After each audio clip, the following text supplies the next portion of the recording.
Masih bicara chapter 6 pajak. Pemerintah mengenakan pajak atas barang, berarti nanti pemerintah mempunyai penerimaan dari pajak. Penerimaan pajak itu oleh pemerintah digunakan untuk pendanaan bagi proyek publik. Pajak akan memaksa kegiatan pasar. Artinya kalau pajak itu dikenakan pada barang, maka kuantitas yang dijual akan berkurang.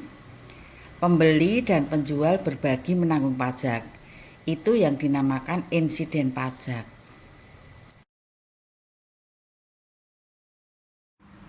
Insiden pajak adalah studi mengenai siapa yang menanggung beban pajak.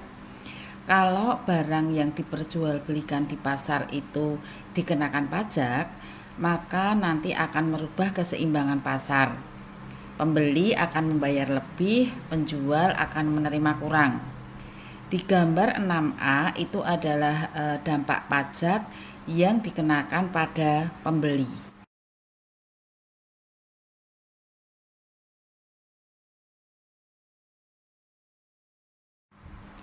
Gambar 6A itu adalah pajak untuk pembeli.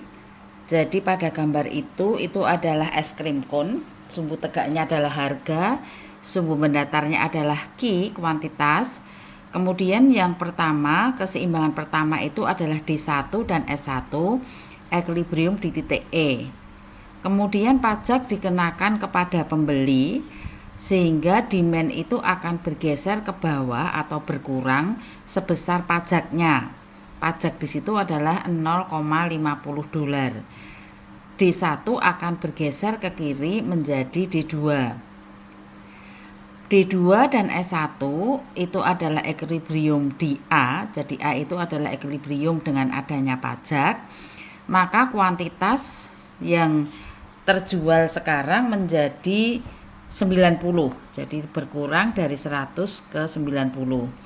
Pada kuantitas yang 90, maka penjual akan menerima $2,8, pembeli membayar $3,3.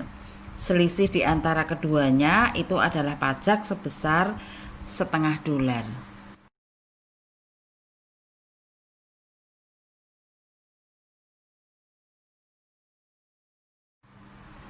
Gambar 7 itu adalah pajak yang dikenakan pada penjual. Semula adalah D1 dan S1, equilibrium tanpa pajak itu adalah di E. Kemudian teks pada penjual, sehingga S akan berkurang sebesar pajaknya $0,5.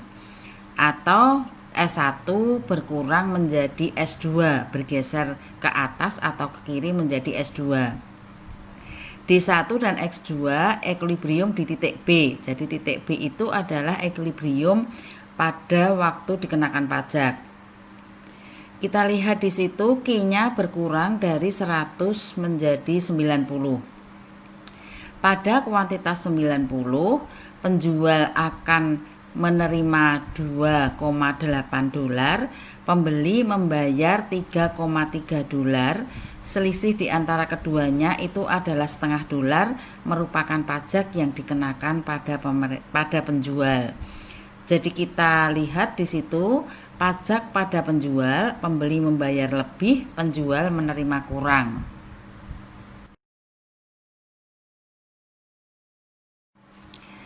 Gambar 8 itu adalah pajak penghasilan. Jadi pajak yang dikenakan pada seorang pekerja yang bekerja. Jadi itu adalah gambar pasar tenaga kerja. Sumbu tegaknya adalah harga tenaga kerja, upah, wage. Sumbu mendatarnya adalah kuantitas tenaga kerja. Kondisi semula itu adalah labor demand and labor supply akan equilibrium di E, di mana upahnya adalah WE, itu upah tanpa pajak.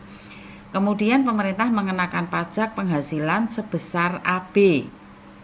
Apa yang terjadi di situ bahwa upah yang dibayar perusahaan itu akan sebesar WE, lebih tinggi dari equilibrium.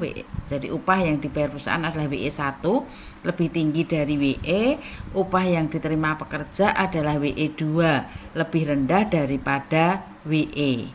Sehingga bahwa pajak penghasilan itu mengakibatkan perusahaan akan membayar lebih, pekerja akan menerima kurang. Jadi kalau kita simpulkan dari 3 gambar itu, pajak pada penjual, pajak pada pembeli, pajak penghasilan itu semuanya akan mengurangi kuantitas. Kemudian yang kedua bahwa pembeli akan membayar lebih, penjual akan menerima kurang.